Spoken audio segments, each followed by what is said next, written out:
नमस्कार. दीपक रेगे कथाकथन चॅनलवर तुम्हा सगळ्यांचं मनापासून स्वागत. तुम्ही ऐकताय प्राध्यापक व बा बोधे यांची मुरळी ही कादंबरी आणि आज भाग 11वा. दिवस उलटत होते, रात्री सरत होत्या. दिसामासानं राधीच्या पोटातला गर्भ वाढत होता. सुभानराव तिचं कौतुक करत होता, काय हवं ते आणून देत होता. म्हातारी ही कुठे अपुरी पडत नव्हती. शिळपाकं स्वतः खात होती, पण सकाळ संध्याकाळ ग्लास 2 ग्लास दूध प्यायला लावत होती. आठवड्याला मटण चुकत नव्हतं. राधाला फार काम करावं लागणार नाही याची सुभानराव सुद्धा काळजी घेत होता. लोक काय म्हणतील याचा विचार न करता संध्याकाळी तो तिला फिरायलाही न्यायचा. गाडीवरून तालुक्याला न्यायचा, पिक्चर दाखवायचा, जमलं तर एखादी रात्र तिथेच राहायचा, तिच्या आवडीच्या वस्तू घेऊन द्यायचा. दुधाचा एकही पैसा सुभानराव भावाला देत नव्हता. भाऊही काटकसर करत होता. आणा नाही तर मारा अशी भूमिका ठेवून तो वागत होता. घरात 2 वेगळ्या चुली सजल्या होत्या. सामानसुद्धा वेगवेगळं आणलं जात होतं. वेगळा स्वयंपाक, वेगळं खाणं. मनं दुभंगली होतीच, फक्त घरं दुभंगायची बाकी राहिली होती. राधीची नवी पातळं ढबीच्या डोळ्यात खुपत होती. सुभानरावचं मजेत जगणं बँकवाल्याला खटकत होतं. जमिनीत पिकणाऱ्या पिकाची सुभानराव परस्पर वाट लावत होता. गावटाग्यांशी त्याचं जमलं होतं. उडबस वाढली होती. लवकरच तो गावात निवडणुकीला उभा राहणार होता. गावठी राजकारणातले बारकावे समजावून घेऊन आपलं घोडं पुढे दामटणार होता. वेळ कसा घालवायचा हाच त्याच्यापुढे प्रश्न होता. पाटलाची टणक पोरं त्याने हाताशी धरली होती. बँकवाल्याला परस्पर दम द्यायचं धोरण त्यांनी अवलंबलं होतं. पैसा मनासारखा येत होता. यंदा नुसत्या बटाट्यानंच खैरात केली. मौसम साधला. पाऊस गरजेपुरता पाडला. काळ्या ढोम शेतीला कौल दिला. 2 एकरात 140 पोती निघाली. घातलेली खतं आणि केलेले कष्ट कामी आले होते. खर्च वजा जाता 8,000 फायदा झाला. तसा भाऊ म्हणाला, बटाट्याचा पैसा कुठे आहे? बँकेत माझ्या नावावर. का माझ्या का नाही? तुझा काय संबंध आहे? रक्त मी आठवले, मोबदला तू घेतोय. हे बघ, जमीन एकत्र आहे, वाटणी झालेली नाही अजून. मी कष्ट करणार, मी खाणार. तुला पिकवायची असेल तर तू पिकव. पडीक राहिली तरी चालेल, पण रानाकडे मी जाणार नाही. म्हण ग जाऊ. घरात बसून अंडी घाल बायकोच्या पातळात. बँकवाला चिडला, उठला, सुभानरावच्या अंगावर गेला. एक थोबाडीत लगावली तसा सुभानराव चिडला. धरला बँकवाल्याला. जांगाडात हात घालून उचलला, आपटला रिकाम्या ड्रमवर. कोपऱ्यातला गज बँकवाल्यानं उचलला, फिरवून सुभानराववर टाकला. ढोपरावर निब्बार लागला. झिणझिण्या खांद्यापर्यंत सरकल्या. सुभानराव मटकन खालीच बसला. राधी घाबरली, मोठ्यानं ओरडली, म्हातारीला हाका मारायला लागली. बँकवाल्याला अवसान चढलं. त्याला वाटलं सुभानराव खपला. एका फटक्यात आपण त्याला गार केला. पण शेवटी सुभानराव हा मिलिटरी मॅन होता, कमावलेल्या पिळदार देहाचा. त्यानं खूप लागल्याचं नाटक केलं. कसा तरी तोल सावरत उठला, झेलकांडत निघाला आणि गरकन वळला बँकवाल्यावर तुटून पडला. अशा काही जोमदार फायटी लावल्या की बँकवाला कुत्र्यासारखा बोंबलायला लागला. ढबी आडवी आली. तिला राधीनं एकाच होलपाट्यात पाडली. बांगड्या सावरत ढबी पुढे आली तशी राधानं चुलीतली फाळच उचलली. ये मोरे, हाय तेवढं बी नाक जागेवर बशी होती का नाही बघ. लय माजलीच वय ग. अगं बाया, मी नाही माजली, तू माजली. काल 20 लिटर दुधात बचक भर मीठ कोणी टाकलं? मी राखायला नाही बसली. 1000 माणसं येत्यात जात्यात. हो, माणसं मूठभर मीठ घरनं घेऊन येतात होय. कडू इंद्रावणीची आवला तुझी. खरं कशी बोलशील? ₹60 बुडवले तू, समजा दूध नासवलं. हा, असल्या दुधाची काळजी घेते उंडगी. अगं तू घरात आल्यापासून सगळं घर नाचलं, त्याचं काय? नवरा बी शहाणा, थोरल्या भावाच्या अंगावर जातोय. मग काय हार करून घालायचं का त्याला? किती वेळ वाटणी मागायची तुम्हाला? जावा तवा वटवल चालवली तुम्ही. सुभानरावनं बँकवाल्याला आत्तापर्यंत चांगलाच सडाकला होता. त्याचा थोबडा सुजला, नाकातनं रक्त गळायला लागलं. तशा अवस्थेत तो मोटरसायकल काढायला लागला. सुभानराव डाफरला, गाडीला हात लावायचा नाही, माझी गाडी येते. तुझ्या बापाची आहे, पैसे मी मोजलेत. कशाला थापा मारतो? 4 सालापूर्वी उसानं साथ दिली तवा घेतली गाडी. खिशातल्या नोटा नाही मोडल्या तू. हात लावायचा नाही गाडीला. गाडीची कागदपत्र माझ्या नाव आहेत. लय शान आहेस, मागच मी माझ्या नावावर केली, किल्ली दे. जात येत नाही. शेजाऱ्याची गाडी घेऊन तो भरारला. म्हातारीनं रडून कोयाळ केला. कुणाची बाजू घ्यावी हे तिलाच समजेना. ढबीनंही गळा काढला, हाणून बडवून घेतलं. समजूत काढता काढता म्हातारीची पुरेवाट झाली. माणसांचं लेंडार वाढलं. रिकाम्या बायका हात हलवत पळत आल्या. बोंब वाढली तसा एक जण सुभानरावजवळ आला. भांडणाची चौकशी करायला लागला. हे बघा, आमचं भांडण आहे, आमचं आम्ही बघून घेऊ, कुणी मधी पाडायचं कारण नाही. अरे आम्ही नाही मधी पडत, पण साहेब गेला कुठं? काय जाऊन जाऊन जातोय कुठं? गेला असेल पोलीस स्टेशनात कंप्लेंट द्यायला. हे म्हणजे लय होतंय राव. काय होतंय मग? मी नाही घाबरत कोणाला. पोलीस येऊ दे नाही तर फौजदार येऊन दे, बघतो किती दम आहे त्याच्यात. प्रकरण पोलिसात जाणार म्हटल्यावर राधी ही हाबकली. पोलीस म्हटलं की तिच्या अंगावर काटा उभा राहायचा. या लोकांना तोंड देणं अवघड व्हायचं, जीभ लडखडायची. सुभानरावनं माणसांना पांगवलं आणि राधीला म्हणाला, चल वाड, यांच्या नादानं उपाशी मरल माणूस. हो पण पोलीस? पोलिसाच्या आईचं कापड. मी नाही कोणाला घाबरत. बाटली कुठे? अहो नका पिऊ, पोलीस आणखीन गोत्यात आणतीन, म्हणतीन दारू पिऊन मारामारी केली. त्यांना काय, तुम्ही तेवढं गोताल चांगलं. बरं वाढ, काय असेल ते वाढ. त्यांनी अर्धी भाकरी खाल्ली असेल नसेल, तो 2 पोलीस भिडले. त्याला चावडीत बोलवायला कोतवाल आला. 4 प्रतिष्ठित माणसं जमली. पाटील होताच. कोतवाल दारात येऊन ओरडला, तुम्हाला चावडी बोलावलंय. कोण आले? जमादार साहेब आलेत, लवकर चाला. अरे येतो की, काय भाकरी तरी खाऊ का नको? ताबडतोब आणाय सांगितलंय. बार. ताट बाजूला सारून तो उठला. राधी रडायला लागली. काय रडू नका, काय खात नाही सरकार मला, चलतो. तसं काय कमी जास्त झालं तर ताकारी गाठायची, गनीला खबर द्यायची. वय. तिच्या जीवात जीव आला. डोळे पुसत तिने न जेवता ताटं आवरली. सगळं व्यवस्थित झाकून ठेवलं, झाडून घेतलं. तो बाहेर आला. म्हातारी उंबऱ्यात बसली होती. त्याच्या तोंडावरनं हात फिरवत त्याला म्हणाली, लेकरा डोसक्यात राग घालून घेऊ न ग, वाटत भेटला ते होतं भांडण बिंडण काढू न ग. सुभानराव काही बोलला नाही. थेट चावडीकडे झोकला. जाबजबाब झाले. कराड गाडी येताच पोलीस सुभानरावला घेऊन गेले. ही बातमी राधापर्यंत आली. ती पदरात तोंड खुपसून ओक्साबोक्षी रडली. तिचं रडणं ऐकून ढबीला आभाळ ठेंगणं झालं. म्हातारीनी मात्र तिला धीर दिला. गावाला चघळायला विषय मिळाला. भावाभावांची भांडणं झाली, पण गावात नको नको ते तर्क काढले गेले. राधीमुळे हे सगळं होतंय असाही काहींनी तर्क लढवला. बायांनी कालवा केला. फुकट सिनेमा बघायला आल्यासारखी जो तो धडपड करायला लागला. धीर देणं बाजूला राहिलं. फौजदारासारखी उलट तपासणी सुरू झाली. शेवटी म्हातारी चिडली, अगं का तिला यारबाडून टाकताय? जावा की घरी आता. ज्याचं दुखणं त्याला जड, नगालय चिगळायला लावू. शेवटी व्हायचं तेच झालं. सुभानरावला 1000चा जामीन मागितला गेला. राधीनी पैसे उभे केले, पण जामीन राहायला कोणी तयार होईना. जवळचे मित्र ऐनवेळी काकू करायला लागले. फुकटे टोळभैरव दूर पळाले. घरी अधूनमधून येणाऱ्या सगळ्यांना राधी भेटली, पण कोणी तयार होईना. मग मात्र ती चिडली. पोलिसांनी ताब्यात घेतलेल्या नवऱ्याला भेटून ती तडक ताकारीला गेली. गणी मास्तरला भेटली. सगळी परिस्थिती त्याला समजावून सांगितली. घरातलंच काम असल्यासारखा तोही तडक निघाला. त्याच्या गाडीवर त्याच्या पाठीमागे बसताना राधा लाजली, तरी त्याने आग्रह केला, हे बघा वहिनी, प्रश्न लाजेचा नाही, येळेच आहे. हो नाही तरी पण न ग, तुम्ही चला मोरं कराडला, थेट पोलीस स्टेशनमध्ये जावा, मी येते एस टी पकडून. अहो वहिनी पण, अहो माणसं वाईट झाल्यात, काय बी अफवा उठवत्यान. माझं ऐका गणी मास्तर, तुम्ही जावा, हे पैसे घ्या, 1000 रुपये आहेत. ठीक आहे, आम्ही वाट बघतो. गणी मास्तर गेला. राधीला बावचळल्यासारखं झालं. 4-5 महिन्यांपूर्वी ती इथे आली होती. तेव्हा गळा मोकळा होता. आज गळा भरला होता. पोटात बाळ होतं. अंगावर गर्भारपणाचं तेज पसरलं होतं. सगळ्या शरीरालाच पाड लागला होता. त्या बकाल पिकअप शेडजवळ उभं राहून ती कंटाळली होती. कुठेतरी बूड टेकावं म्हणून ती उठली. शेजारी 4-5 बायकांचा घोळका कुजबुजत होता. राधीनं विचारलं, कराड गाडी का वाय हो? काय माहिती नाही बाय. का व द्वारकाबाई, कराड गाडी का वाय हो? द्वारकाबाई सुद्धा हुशार, पटकन म्हणाली, कराड गाड्यासनी काय तो वाटाय, मस अर्धे तासाला आहे ती. कोण, तुम्ही जाताय वे?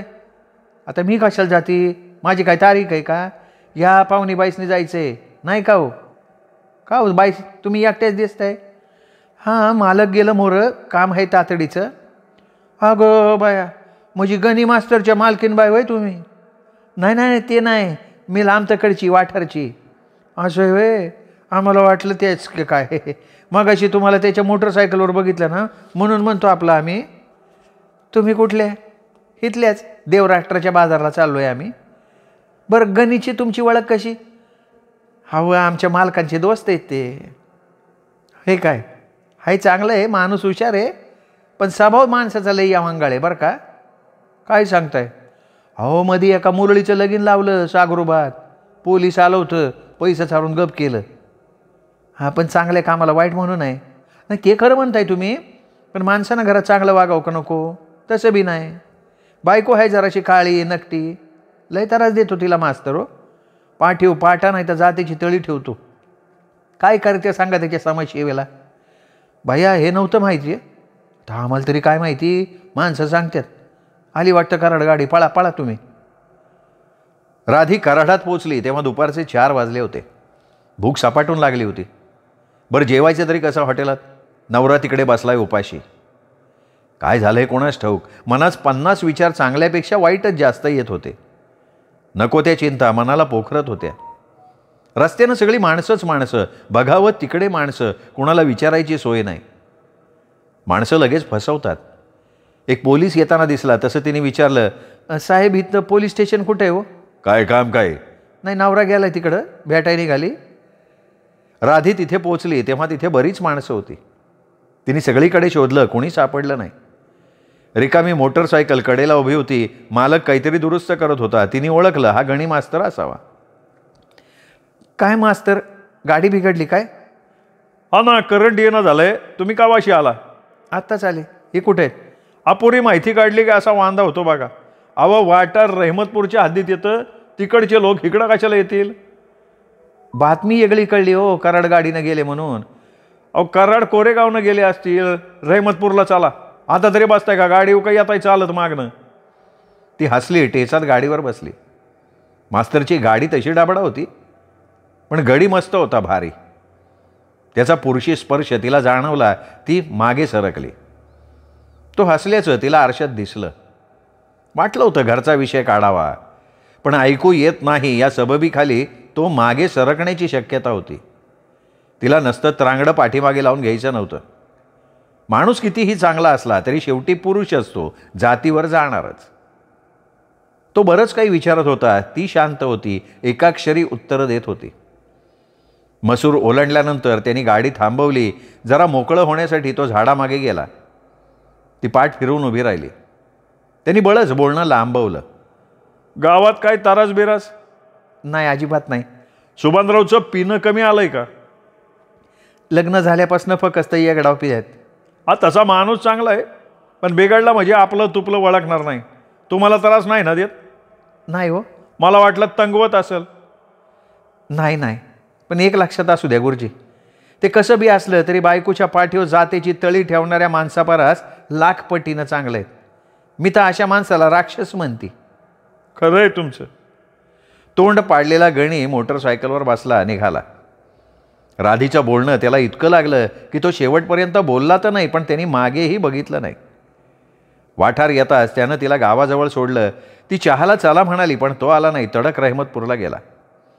1000चा जामीन आणि 1 वर्ष चांगल्या वर्तणुकीचा बॉन्ड लिहून द्यायला लागला.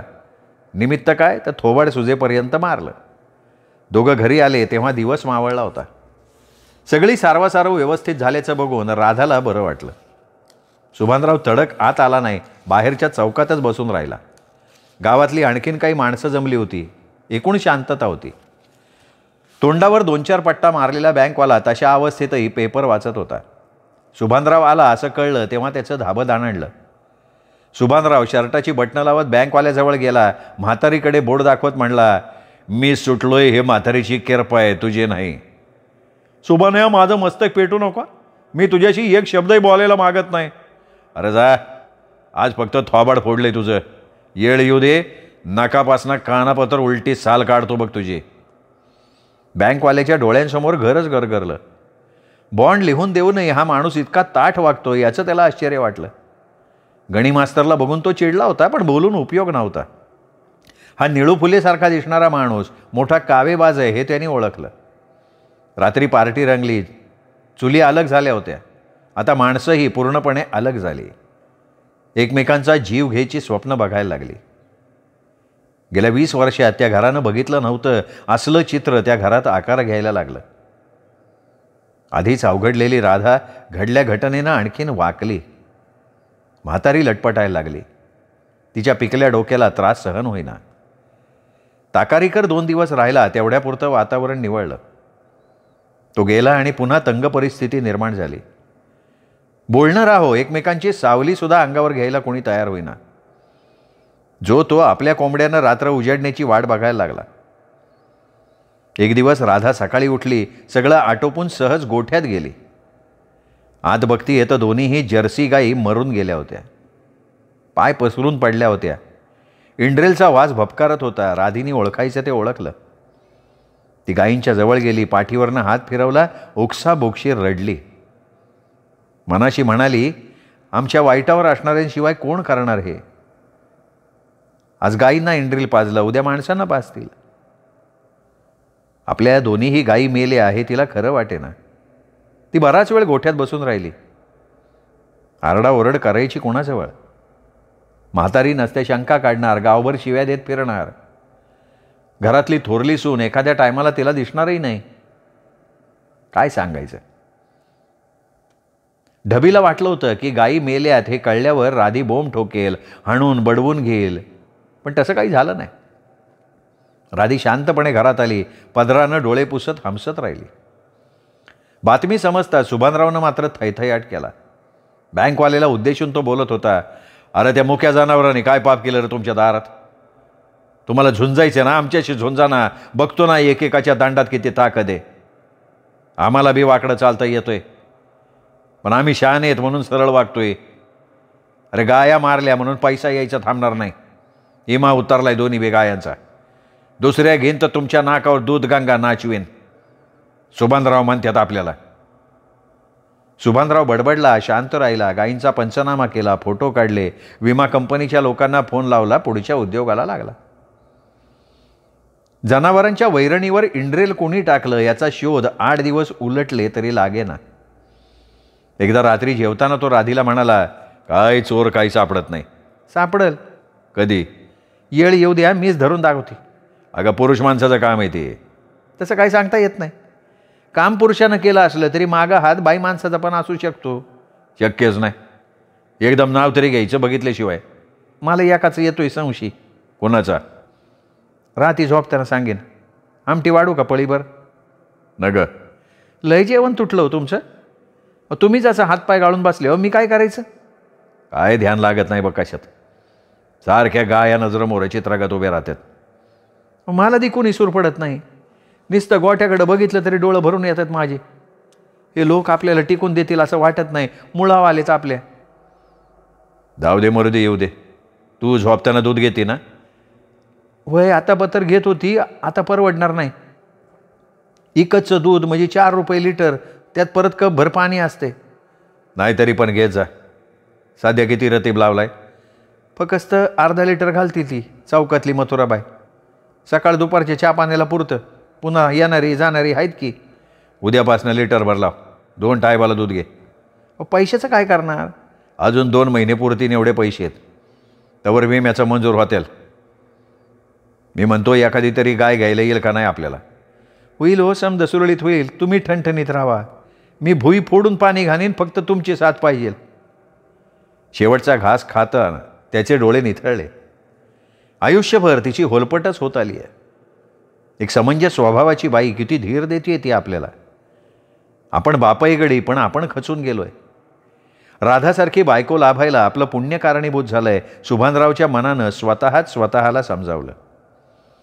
दुसऱ्या दिवशी सुभानराव लवकर उठला. भला मोठा कासरा घेतला, गुंडाळी करून पिशवीत घातला. जाऊन येतो जरा मसुरासनं, बळच म्हणाला. सगळं माहीत असल्यानं ती नुकतं हो म्हणाली. तो झपाझपा पावलं टाकत रानाकडे वळला. मसूरकडे गेलाच नाही, थेट विहिरीवर आला. एक प्रचंड वडाचं झाड विहिरीच्या कोपऱ्यावर उगवलं होतं. दरडीत पाय देऊन एखादा पिंपळ उभा राहावा तसं ताठ उभं राहिलं होतं. सगळीकडे पारंब्यांनी रिंगण धरलं होतं. 4 वर्षांपूर्वी 2 बोटासारख्या खाली उतरलेल्या पारंब्या आता कवळ्यात मावत नव्हत्या. उभ्या आडव्या फांद्या ऐस पैस पसरल्या होत्या. एक प्रचंड फांदी बगाडावरनं विहिरीत पसरली होती. वर उभं राहिलं तर खालचं पाणी बघून डोळे गरगरत होते. सुभानराव गड्यांची वाट बघत होता. 3 जणांना त्यांनी बोलवलं होतं. आधीच चघळत बाटली लपवली होती. 3घेही आले. नेहमीचेच पण पैशावर नाचणारे साथीदार. त्यांना सगळी कल्पना त्यांनी दिली. व्यवस्थित समजावून सांगितली. प्रत्येकाला एक बाटली द्यायचं कबूल केलं. चुस्कारलेले गडी तिथे झाडाकाडात आपल्या परीनं लपून बसले. मग सुभानराव उठला. पिशवी तिथे चगळात सारून तो थेट बँकवाल्याच्या शेताकडे निघाला. बोटातली अंगठी खिशात ठेवली. रात्री राधीनं सांगितलेल्या माणसाचा शोध घ्यायला सुरुवात झाली. त्याला पाहिजे होता भानामती करणारा पिराजी. मगरीच्या तोंडासारखा राकट माणूस, भूताच्या डोळ्यांनी बघणारा, रात्रंदिवस बँकवाल्याच्या मळ्याची राखण करणारा. फिरत फिरत सुभानराव जेव्हा आल्याच्या वावराजवळ आला तेव्हा हा पिराजी ओढ्यात उघडा होऊन आंघोळ करत होता. गारुडी समाजाचा हा माणूस विलक्षण घातकी होता. जमिनीचं वाटप तसं झालं नव्हतं, पण बँकवाल्यानं हा नवा मळा स्वतः खरेदी केला होता. स्वाभाविकच व्यवहाराला धरून तो त्याच्या मालकीचा होता. पिराजीसारखा सावध माणूस लाभल्यानं राखणीची त्याला काळजी नव्हती. सुभानराव त्याच्याजवळ पोचला तेव्हा तो चिलीम फुकत होता. वासावरनं बहुतेक तो गांजा असावा. सुभानरावला बघताच तो किंचित चमकला. त्याच्या मगरूर डोळ्यात हडळीचे पाय तरंगले. या की या दाखलं तर नाही या. जबडा पसरून मगर हसावी तसा हसला तो. दोन्ही हातातली चिलीम व्यवस्थित धरून पुन्हा झुरका व्यवस्थित मारला. खोप भरेल एवढा धूर सोडला. चिलीम पायाजवळ ओतत म्हणाला, काय काम काय काढलं? रामपारी यापना लागली मागं, काय करणार? काय झालं काय? हिरीत आंघोळीला उतरलो. नुसतं ह्या हाताला साबण लावला, अंगठी सटक दिशी निष्ठून पडली की पाण्यात. आता म्हणलं पिराजीला गाठल्याशिवाय काय खरं नाही. अरे जरा सावधगिरी बाळगायची. अरे 12वा शनी असल्यावर असंच होणार ना. लागली माझ्या मागं 7.5. काय काळजी करायचं कारण नाही, सगळं व्यवस्थित होतंय.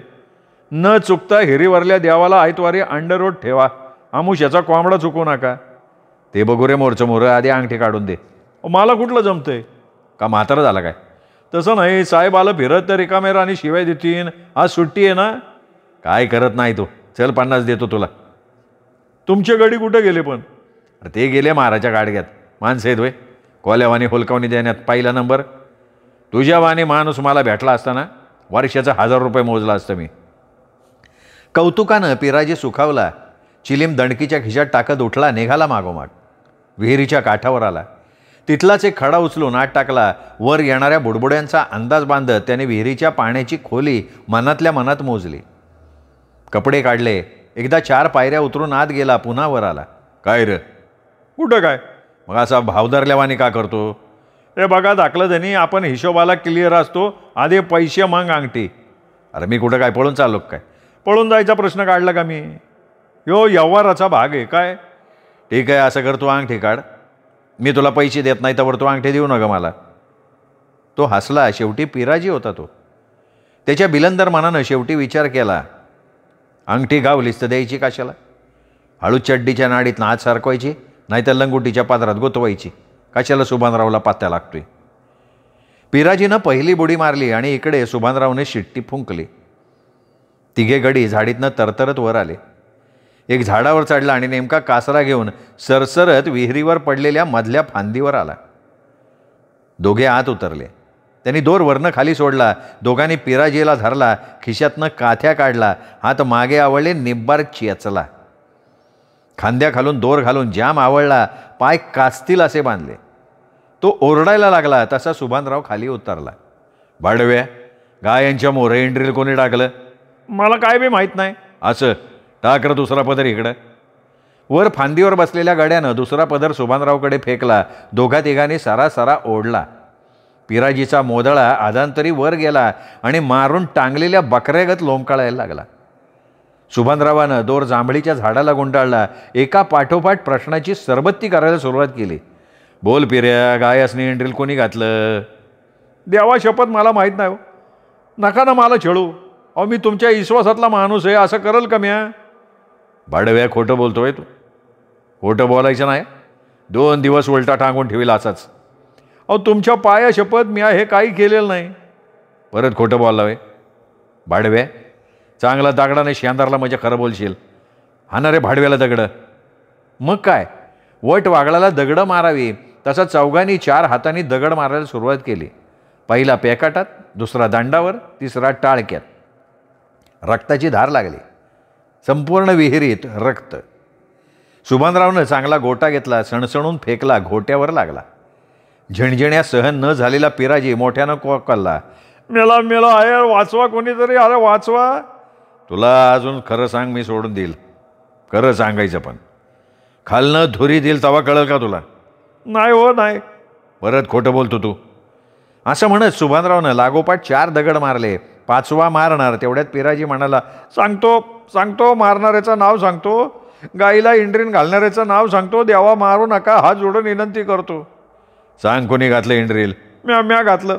म्या टाकलं वैरणीवर दावणीत. ज्या इचट टकोरं तुझ्या, म्या काय वाईट केलं तरी तुझं? असं म्हणत सुभानरावनं आणखीन 7-8 दगड टाकले. गड्यांनी आवरलं म्हणून बरं, नाही तर त्याला जिवंत मारूनच टाकला असता याने. कोणी सांगितलं तुला हे काम करायला? आपल्या थोरल्या साहेबाच्या बायकोनी. ज्या आईची ढबी. विहिरीच्या कठाड्यावर उभा राहून सुभानराव गरजत होता. भयानक चिडल्यानं त्याचा संताप अनावर झाला होता. वादळासारखा तो आतून फुसांडत होता. तो दोर सोडणार इतक्याच बगाडावरनं आवाज आला, ही कसली नाटकं चालू केली सुभान्या? याला इंड्रीन नाटक म्हणतात. आज तशी पहिला अंग झालाय, दुसरा अंग तुमच्या घरात सुरू करणार. टाळकं फिरलेली माणसं दुसरं काय करणार? टाळकं कोणाचं फिरलंय ते गाव सांगाल. अरे गावाचं नाव राहू दे, आधी सोड त्या पिराजीला. तू सांगतोय म्हणून सोडत नाही, माझं काम झालंय म्हणून सोडतो मी त्याला. चिडलेल्या सुभानरावनं सगळा दोर खसकन सोडला. तसा पिराजी हातपाय बांधलेल्या अवस्थेत धाड दिशेने पाण्यात आपटला. सरळ तळाला गेला, पुन्हा वर आला. 2-3 ओढून बाहेर काढला. सरळ खांद्यावर उचलून न्याला, खोपीत फेकून दिला. बँकवाला डाफरला, हे चांगलं नाही सुभान्या, हे तू सांगतोय मला? अरे वा, लय अडदणपणा करू नको, फौजदारी दाखल करेल. अरे तू फौजदारी करायची तर मीच करणार आहे. तुझ्या बायकोनं सांगितलं म्हणून या पिराजीनं माझ्या 2 गायी मारल्या वैरणीवर इंड्रील टाकून. अरे काय ताकद दावायची ते मला दावा की. मुक्या जनावराच्या जीवावर कशाला उठताय? काय पिरे? चुकलं साहेब, चुकलं. बाईने सांगितलं, म्या केलं. बँकवाला गप्प झाला. तोंडात मनगटागत खुंटी ठोकल्यासारखा मुका झाला. पिराजीच साक्ष देतोय म्हटल्यावर त्याचं काहीच आले ना.